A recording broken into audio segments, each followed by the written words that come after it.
Integral, capítulo 8. A revelação máxima. A visão do cristianismo. A tese que tudo explica. Cada visão anterior apontava um caminho, mas todas pediam algo do homem. A visão eloísta pedia reconhecimento ao Criador. A javista pedia fidelidade à aliança. A deuteronomista pedia obediência à lei. A cronista pedia coração quebrantado e arrependimento. Todas, de alguma forma, diziam: faça, volte, obedeça. Mas a visão cristã é diferente. Ela não pede, entrega. A lei exigiu de você. Davi ensinou você a voltar. Jesus veio cumprir por você. Essa é a diferença suprema. Todas as visões anteriores mostravam o alvo, mas nenhuma dava força para alcançá-lo. Jesus não apenas mostra o padrão, ele se torna o padrão em nosso lugar. Não diz apenas, seja perfeito. Ele nos entrega a sua própria perfeição. Como diz a palavra, Hebreus 1:1-2. Há muito tempo Deus falou aos nossos antepassados por meio dos profetas, de muitas maneiras e de várias formas. Mas nestes últimos dias, falou-nos por meio do Filho. Falou pela criação, e era sombra. Falou por Moisés, e era figura. Falou pelos profetas, e era promessa. Agora fala pelo Filho, e é a realidade. Não há mais intermediário. Deus falou diretamente, em pessoa, uma vez por todas. E aqui está o ponto mais alto de toda a jornada. O cristianismo não é apenas mais uma resposta religiosa. Ele é a revelação plena de tudo aquilo que antes era anunciado, pressentido, prometido e esperado.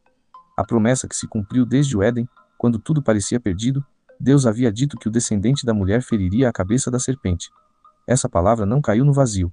Ela atravessou os séculos como uma chama viva, atravessando gerações, alianças, esperanças e lágrimas. De Abraão a Jacó, de Moisés a Davi, de século em século. A promessa se aproximava, se definia, se estreitava. Até que os profetas anunciaram com clareza que não seria apenas um libertador, seria Deus entre nós. Isaías 9:6. Porque um menino nos nasceu, um filho se nos deu, e ele será chamado Maravilhoso Conselheiro, Deus Poderoso, Pai Eterno, Príncipe da Paz. E anunciaram também algo que ninguém esperava, que a vitória viria por meio de sofrimento, que o Cordeiro levaria sobre si os pecados de todos. Isaías 53:5-7. Ele foi transpassado pelas nossas transgressões, e esmagado pelas nossas iniquidades. O castigo que nos traz a paz estava sobre ele, e pelas suas feridas fomos curados. Séculos antes, já estava escrito. Não foi surpresa, foi cumprimento. Isso é muito importante para a lógica do livro. O cristianismo não aparece como improviso divino, mas como a fidelidade de Deus àquilo que ele mesmo prometeu desde o princípio. A nova aliança, a lei que desceu da pedra ao coração, e por meio de Jeremias, Deus revelou que a mudança não seria externa, seria interior. Jeremias 31:33. Porei a minha lei na mente deles, e a escreverei no coração deles. Essa é uma virada definitiva. A lei estava na pedra, e o homem não conseguia cumpri-la. A nova aliança colocaria a lei no coração. Não mais, cumpra para ser aceito. Mas, fui aceito, então amo e obedeço por gratidão. Isso ninguém podia fazer por si mesmo. Só Deus podia escrever a lei no coração. Aqui começa a beleza da visão cristã. Ela não elimina a santidade, não despreza a justiça, não anula a exigência moral. Pelo contrário, ela cumpre tudo isso em profundidade, trazendo a transformação de dentro para fora. A autoridade que ninguém ousou ter. Quando Jesus começa a ensinar, tudo muda. Os escribas e fariseus citavam autoridades, foi dito aos antigos. Jesus fala de outro modo. Mateus 5:21-22. Ouviste o que foi dito, mas eu vos digo, aqui está o salto de todas as visões para a plenitude. Ele não cita ninguém, fala com autoridade própria. Quem pode dizer, eu digo em matéria de Deus, só Deus. Ele não apenas explica a lei, ele é a lei em pessoa. A lei dizia, não mate. Jesus aprofunda, não odeie no coração. A lei dizia, não adultere. Jesus desce ao íntimo, não cobice no coração. O que era externo passa a ser interno. O que era exigência torna-se amor. A lei exigia perfeição e ninguém cumpriu. Jesus veio e disse, eu vou cumpri-la por vocês, e o Pai aceitará vocês em mim. O sentido maior das palavras de Jesus, isso é muito mais do que uma mudança de linguagem, é uma mudança de centro. Até aqui, o homem sempre foi chamado a responder. Agora em Cristo, Deus mesmo entra na história para realizar o que o homem jamais conseguiu. Jesus não vem apenas para ensinar um ideal mais alto, ele vem para ser o cumprimento vivo de tudo o que foi dito. Por isso, quando ele fala, não está apenas comentando a Escritura, ele está revelando o sentido último da Escritura. A voz que antes falava por meio de profetas, reis, sacerdotes e salmistas, agora fala com rosto, corpo, lágrimas, compaixão, autoridade e cruz. E o Evangelho começa exatamente aí, não na força do homem, mas na iniciativa de Deus. A plenitude começa a se revelar. Até aqui, todas as visões anteriores mostravam partes da verdade. Deus como Criador, Deus como Senhor da aliança, Deus como legislador, Deus como juiz, mas em Jesus, tudo isso se une. Ele não é apenas uma peça do quebra-cabeça, ele é a imagem completa. Ele é o Deus que cria, o Senhor que chama, o legislador que cumpre, o juiz que perdoa, o sacrifício que salva, o rei que reina. O Filho que revela, o Cordeiro que se entrega. É por isso que a visão cristã é a revelação máxima, porque nela não há mais fragmento. Há plenitude. O sacrifício que terminou com todos os sacrifícios. Os sacrifícios do Antigo Testamento repetiam-se ano após ano. Havia sempre sangue, havia sempre altar, havia sempre fogo, havia sempre memória do pecado. Mas nunca havia consumação definitiva. O sangue de animais cobria temporariamente, nunca remia definitivamente. Como diz a Escritura, era impossível que sangue de touros e bodes tirasse pecados. E aqui está algo muito importante. Davi compreendeu que Deus desejava um coração quebrantado, mas nem mesmo Davi conseguiu manter o coração perfeito. Ele percebeu a direção, mas não conseguiu completar a obra. Ele viu o alvo, mas não pôde realizar por si mesmo a perfeição que intuía. Foi então que Jesus veio e uniu os dois lados, o sacrifício perfeito e o coração perfeito. Nele, aquilo que era figura se torna realidade, aquilo que era sombra se torna presença, aquilo que era anúncio se torna cumprimento. Por isso ele declarou, João 6, 53-54, quem não come a carne do Filho do Homem, e não bebe o seu sangue, não tem vida em si. Pois a minha carne é verdadeira comida, e o meu sangue é verdadeira bebida. Aqui Jesus não estava falando de alimento comum, estava revelando algo infinitamente mais profundo. Ele estava dizendo, eu sou o pão da vida, eu sou o Cordeiro de Deus, eu sou o sacrifício que a nova aliança exige. Não tragam mais animais, tragam-me a mim. O pão e o vinho não são símbolos vazios, são a presença daquele que se entrega por nós. E isso ele mesmo ordenou que fizéssemos em memória dele, para que todas as gerações compreendessem que o sacrifício não se repete, se proclama, se crê e se celebra. Como reafirma o apóstolo Paulo, 1 Coríntios 11, 23-25. O que eu recebi do Senhor eu lhes transmiti, que o Senhor Jesus, na noite em que foi traído, tomou pão, e tendo dado graças, partiu-o e disse, isto é o meu corpo, que é dado por vocês. Façam isto em memória de mim. Da mesma forma, depois da ceia, tomou também o cálice, dizendo, este cálice é a nova aliança no meu sangue. Façam isto todas as vezes que beberem, em memória de mim. Veja a profundidade disso. O cálice é a nova aliança.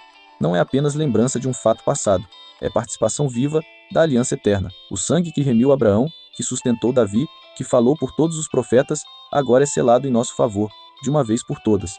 Jesus não oferece mais o que era figura, ele se entrega a si mesmo. Em cada celebração, o céu se abre e o Senhor diz, lembrem-se, eu fiz isso por vocês, eu sou a vossa salvação. A cruz e a palavra que encerra todas as fases. E na cruz, com a obra concluída, ele grita a palavra que encerra todas as fases, todas as visões, todas as exigências. João 19:30. Consumado está, tetelestai, pago está, cumprido está. Não disse, estou sofrendo. Não disse, estou tentando. Não disse, quase terminei. Disse, cumpri tudo. A lei exigiu, eu paguei. O coração pedia, eu me quebrei. Nada mais falta. A dívida está paga para sempre. O véu se rasgou de alto a baixo. O caminho está aberto. Aqui está o centro absoluto da fé cristã. Não é o homem subindo até Deus por mérito, mas Deus descendo até o homem por amor. Não é a criatura tentando alcançar o céu por esforço. É o céu vindo ao encontro da criatura em graça, verdade e entrega. E por isso a visão cristã não é apenas uma continuação das outras. Ela é a sua consumação. A ressurreição, a prova de que o Pai aceitou. Se Jesus tivesse permanecido na sepultura, seria apenas mais um homem justo, mais um mártir, mais um mestre entre tantos. Mas ressuscitou. E a ressurreição é a prova definitiva. O Pai aceitou o sacrifício. A dívida foi paga. A morte perdeu o poder. 1 Coríntios 15 e 20-22. Cristo ressuscitou dentre os mortos, sendo o primeiro fruto dos que dormem. Porque assim como por Adão todos morrem, por Cristo todos serão vivificados. Isso é extraordinário. Todos os reis morreram. Todos os profetas morreram. Todos os grandes homens da história morreram. Mas só ele vive. E porque vive, a sua justiça passa a ser nossa. A sua perfeição nos é dada. A vitória dele se torna esperança para nós. O que nenhuma visão, nenhuma lei, nenhum sacrifício conseguiu fazer, Jesus fez de uma vez por todas. Aqui está a grande virada da história. A ressurreição não é um detalhe posterior. Ela é o selo do Pai sobre a obra do Filho. É como se o céu dissesse, em linguagem viva e eterna, está aceito, está consumado, está validado, está firmado para sempre. O que todas as visões anteriores pediam, Cristo cumpriu. Agora podemos ver com clareza a beleza de toda a trajetória. A visão eloísta mostrou o Criador Todo-Poderoso.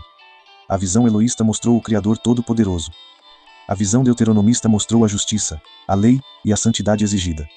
A visão cronista mostrou o coração quebrantado, o arrependimento e a misericórdia. E a visão cristã mostra o cumprimento pleno de tudo isso em uma só pessoa. Em Cristo, Deus não apenas orienta, Ele se oferece. Não apenas exige, Ele se entrega. Não apenas chama, Ele mesmo vem buscar. Isso é o centro da revelação máxima.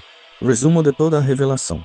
Se quisermos colocar tudo em uma linha de compreensão, fica assim.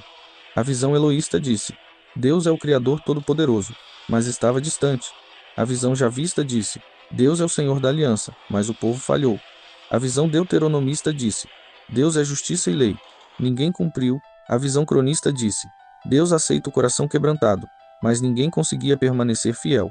A visão cristã diz: Deus se entregou por você, cumpriu em seu lugar, selou a nova aliança no seu sangue, e ressuscitou para justificá-lo. E aqui está a frase que resume todo o movimento da graça. Todas as outras visões diziam: mude e Deus o aceitará. A visão cristã diz: Deus já mudou tudo em Cristo. Creia e você está aceito. Essa é a diferença suprema. Não se trata mais de alcançar a aceitação por performance espiritual. Trata-se de receber, pela fé, aquilo que Cristo conquistou em nosso lugar. A consumação de todas as promessas. Se a promessa começou no Éden, ela agora encontra o seu cumprimento na cruz e na ressurreição. Se a esperança atravessou Abraão, Moisés, Davi, os profetas e os salmistas, agora ela se revela em carne e sangue, em morte e vida, em cruz e túmulo vazio. Se a lei mostrou o padrão, Cristo mostrou a graça. Se o templo apontou para a presença, Cristo é a presença. Se o sacrifício apontou para a expiação, Cristo é a expiação. Se o coração quebrantado apontou para o retorno, Cristo é a porta aberta para esse retorno. Nada ficou sem resposta, nada ficou sem cumprimento, nada ficou sem sentido. Em Jesus, tudo encontra lugar, tudo se reúne, tudo se completa. Conclusão do capítulo. Esta é a revelação máxima. Não há nada além disso, não há nada maior. Em Cristo, o Deus invisível se fez visível, o Deus santo se fez acessível. O Deus justo se fez salvador. O Deus que exigia sacrifício se fez o próprio sacrifício. O Deus que pedia arrependimento se fez o caminho de volta. O Deus que falava por sombras se revelou em plenitude.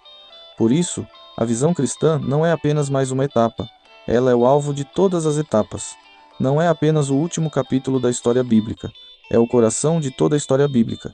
E quando tudo isso é compreendido, então a alma descansa, porque agora sabemos o que Moisés anunciou, Davi cantou, os profetas prometeram, o cronista relembrou e a esperança de Israel aguardou. Jesus cumpriu. Adendo, a tensão entre as escolas e o lugar desta obra. Antes de prosseguirmos, convém fazer uma distinção importante para que o leitor não confunda a linha desta obra com outras formulações teológicas que, embora próximas em alguns pontos, não expressam exatamente aquilo que aqui se defende. Ao longo da história da reflexão cristã, surgiram diferentes escolas para tentar compreender a relação entre a soberania divina, a liberdade humana e o alcance da graça. Entre elas, destacam-se o calvinismo, o arminianismo e o molinismo. Cada uma, à sua maneira, buscou responder a perguntas profundas. Como Deus governa todas as coisas? Até que ponto o ser humano responde livremente ao chamado divino? Como se harmonizam a presciência de Deus e a responsabilidade da criatura? Nesta obra, porém, não seguimos uma lógica universalista, e isso precisa ser dito com toda clareza. A fé cristã aqui apresentada não sustenta que todos, indistintamente, serão salvos independentemente de arrependimento, fé e resposta real à revelação de Cristo. A graça é ampla, o convite é real, a oferta é sincera, o chamado é verdadeiro. Mas isso não significa que a resposta humana seja dispensável, nem que a redenção seja automaticamente aplicada a todos sem exceção. O universalismo, portanto, é rejeitado de forma veemente nesta linha de pensamento. A visão cristã que aqui se desenvolve afirma, sim, que a salvação vem inteiramente de Deus, que Cristo é o centro da reconciliação e que ninguém pode se gloriar em si mesmo, mas também afirma que essa salvação precisa ser acolhida pela fé viva, pelo arrependimento sincero e pela entrega real ao Senhor Jesus. Nesse sentido, esta obra se aproxima mais de uma postura de mediação teológica, reconhecendo a força de diferentes tradições, mas sem se aprisionar de modo absoluto a nenhuma delas. Há aqui uma simpatia por aquilo que busca equilibrar a soberania de Deus com a responsabilidade humana.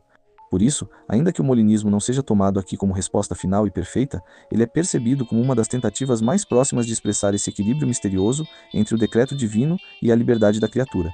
O calvinismo percebe, com vigor, a grandeza da soberania de Deus.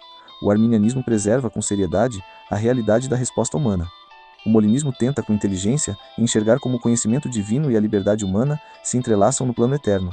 E esta obra, sem se fechar em rótulos, prefere caminhar pela via bíblica central. Deus salva, Cristo redime, O homem responde, a graça chama, a fé acolhe, o arrependimento se dobra e o reino se revela aos que se rendem. Por isso, o coração desta tese não é o universalismo, mas a centralidade absoluta de Cristo como cumprimento de toda a revelação e como única porta de salvação. Em Cristo, Deus oferece graça verdadeira e plena, mas essa graça, para ser recebida, exige encontro, fé, submissão e conversão. Em outras palavras, a salvação não é um destino automático de toda a humanidade, mas o dom santo de Deus em Cristo, acolhido por aqueles que se rendem à sua voz.